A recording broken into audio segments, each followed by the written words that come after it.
Teka, ipalaman na po natin din sa ating tinapay. Na pambahay lang naman iri eh. Tsapa.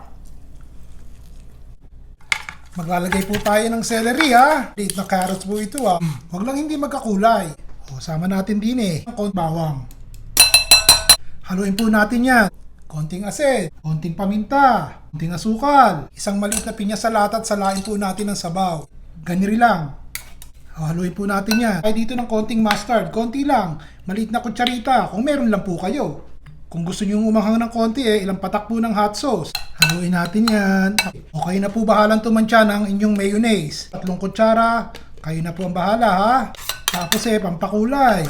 Siling pula po, konti lang. Itodo na po natin sa konting keso. Hinayat po na parmesan cheese. Tikman nyo na ha. Tanggalin po natin yung balat. Madalian na lang po ha. Mainam tong ganito, diretso na po Kaya sinusubi ko yung buto kasi po, hindi naman to pinagkagata no? O yung konting kalahating hita pa.